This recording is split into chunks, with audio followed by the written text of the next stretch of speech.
C'est bon, t'es prête? Oui, ok, encore 2-3 réglages. T'as checké le son? 1, 2, 1, 2. Oui, ça marche. Ok, c'est tout bon. Bah écoute, il sort de son bureau dans 5 minutes, là, il faut vraiment y aller, on y va. Allez, c'est parti, go. Excusez-moi, vous aviez rendez-vous? Bonjour à tous, président d'Aix-Marseille French Tech, cofondateur de la start-up GoJob, Pascal Lorne se définit lui-même comme un social entrepreneur. Curieux dans l'âme, explorateur pour l'innovation, ce quarantenaire, père de 3 enfants, n'a dirigé pas moins de 6 start-up, dont la dernière en date, Miowa, revendue pour quelques 59 millions d'euros. Riche de ses erreurs, fort de ses réussites, rien ne semble plus l'arrêter dans sa quête d'un monde plus juste et plus humain. Il est juste là à côté avec ses équipes. Je vous souhaite la bienvenue dans ce nouveau numéro dont n'avez pas rendez-vous. C'est parti.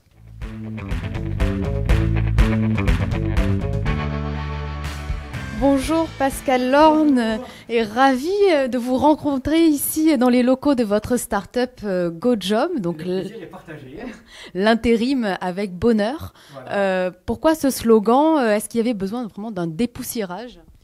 Oh, c'est plus qu'un dépoussiérage, c'est une révolution. Nous sommes en train de changer complètement la vision du monde du travail. On le transforme en une activité qui doit être une activité qui doit permettre à chacun d'être heureux, une activité qui peut permettre de financer les études de vos enfants, une activité qui peut permettre de financer vos loisirs, une activité qui peut vous permettre de vous épanouir et de vous former.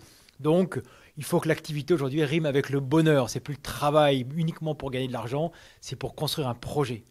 Alors, remettre l'humain au centre, donner du sens à ce que vous faites, et y compris à votre entreprise, c'est un peu votre sacerdoce. Plus facile à dire qu'à faire, non ? Non, c'est plus facile à faire qu'à dire en fait. C'est tout simplement une question d'alignement. C'est se lever le matin. Moi, je médite pendant 1 heure tous les matins et je m'aligne. J'aligne mes valeurs avec ma vie, avec mon environnement et je réfléchis à la façon de faire avancer quelque chose qui a du sens. Donc oui, changer le monde du travail avec un nouveau concept qui donne du sens dès lors qu'on s'aligne avec ce qui fait du sens pour tout le monde, ben en fait, c'est comme par magie, ça avance tout seul.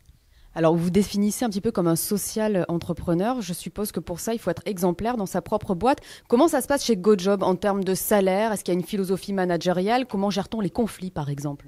Chez GoJob, nous avons, d'ailleurs, ça s'appelle les OKR, Objective and Key Result, qui est un outil qui permet d'aligner tout le monde en toute transparence. Tout le monde connaît les objectifs de tout le monde connaît mes objectifs, je les partage. Tous les mois, on les partage avec tout le monde. On s'aperçoit que finalement, les conflits, il n'y en a pas vraiment. Alors, je ne vais pas vous dire qu'il n'y a jamais de conflit chez GoJob, mais je crois que la dernière fois qu'il y en a eu, je n'arrive même pas à m'en rappeler. Alors aujourd'hui, vous êtes président d'Aix-Marseille French Tech. Vous pilotez pas loin de 1000 startups. On a aussi évoqué l'idée donc, de la construction d'une école du numérique à Marseille en 2019. Qu'en est-il aujourd'hui ? L'école du numérique à Marseille se fera dès lors que les candidatures auront été examinées par les instances gouvernementales en charge de le faire et auront choisi le projet. Donc au sein de Aix-Marseille French Tech, on nous a demandé de soutenir un certain nombre de candidatures de très grande qualité, donc nous avons apposé notre label dessus.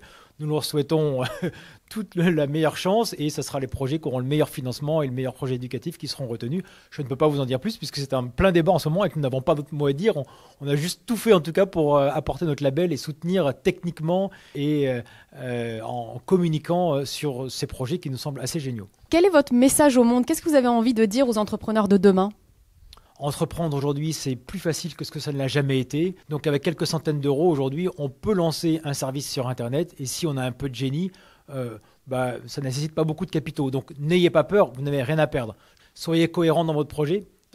Trouvez un projet que vous kiffez et que le monde kiffe. Ce n'est pas uniquement un kiff perso, il faut aussi être aligné avec une réalité. Donc prenez le temps à nouveau de sentir les choses. Faites confiance, n'ayez pas peur et faites confiance à votre intuition parce que l'intuition, c'est rien d'autre que être capable de se poser et de sentir ce qui se passe et accepter de partir sur un long chemin qui va être difficile et caillouteux. Il faut le faire bien équipé et il faut le faire en sachant pourquoi est-ce qu'on va le faire. Si on le fait en se disant je me bats tout le temps, c'est pas cool. Donc voilà, à nouveau, c'est un peu comme une grande randonnée, quoi. Il faut être préparé et puis il faut se dire j'y vais parce que ça me fait plaisir de marcher, quoi. Sinon, c'est pas la peine d'y aller, quoi. Merci Pascal Lorne, vous restez encore avec nous pour une petite série de questions rapides, mais merci. Merci beaucoup.